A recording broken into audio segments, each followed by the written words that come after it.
What's going on, beer lovers, and thank you for joining me today on another review on good quality craft beer.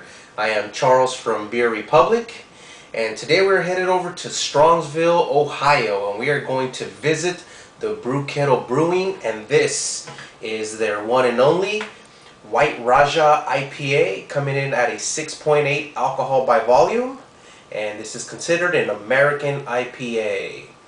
Now, before I get into the review, I want to give a big thank you to Lucas Graber, who is a part of our beer group called Beer Drinkers United. We did a trade. He sent me some stuff that's not available on the West Coast. I sent him some stuff that's not available in Ohio. So thank you again, Lucas. If it wasn't for you, this episode wouldn't be possible. So thank you very much. But this beer is not available on the West Coast, again, like I just said. I got this through a trade, so I guess this is a little, this is considered the gem of Strongsville, Ohio. So with that being said, let me pop this bottle open so I can get it into that glass and let you know if it's a yay or nay on the Brew Kettle White Rajah IPA, coming in at a 6.8 alcohol by volume.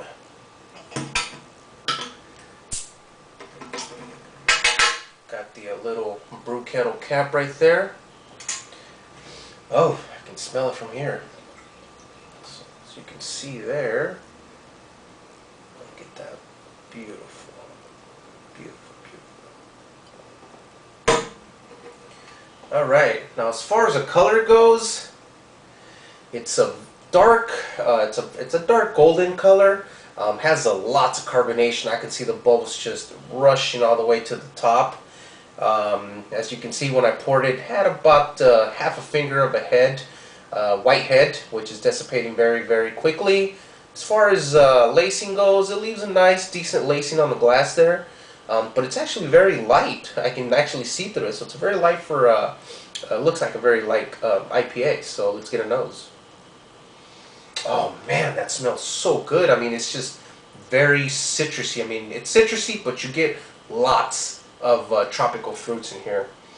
I mean, you get the orange zest, you get the pineapple, you get some melon, you get some papaya, you know, some like melon peel. I mean, you can definitely smell the hops, but it's not overpowering like a typical IPA. I mean, it's there and it's faint. I mean, you can smell it, but it's not overpowering. So I definitely get the sweet bready malts at the end, or the sweet malts, but again, it's not overpowering at all. It smells very good. Now let's get a taste. Salud.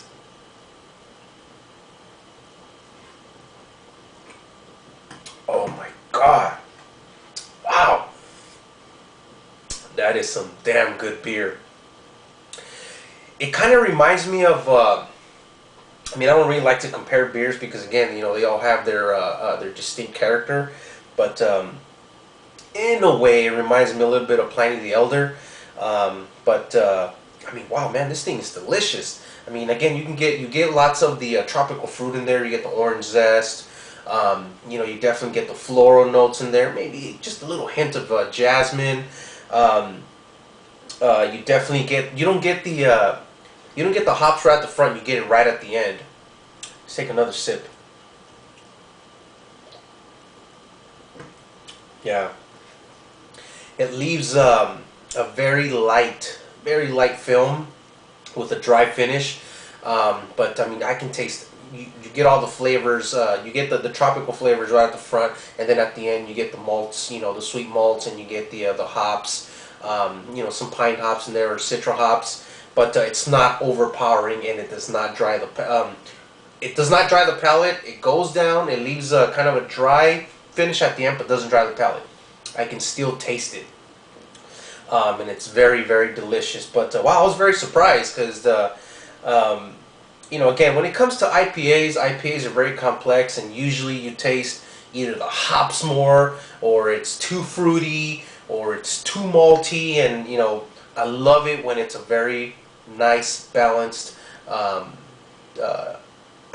and this is what it is. Now, as far as the final, I'm gonna give this an A. Unfortunately for me, it's not available here. I mean, it's a very well executed IPA. It's a very delicious. Again, all the flavors come together to create this beautiful, light, juicy, citrusy, fruity IPA. And I mean, it's just, God, it just comes together. Didn't have a head, didn't really have a head, and I mean, it has carbonation, which is weird because I can see the bubbles, and again, there's no head. But overall, A. The Brew Kettle, this is the first time I've ever had a brew from the Brew Kettle. Maybe it's going to be the last time I ever had a brew from the Brew Kettle, so I want to thank Lucas again for hooking me up with this. Again, this is not available on the West Coast. This is only available, I believe, in Strongsville, Ohio, or within the vicinity. You know, it tastes very, very good. So with that being said, I give it an A.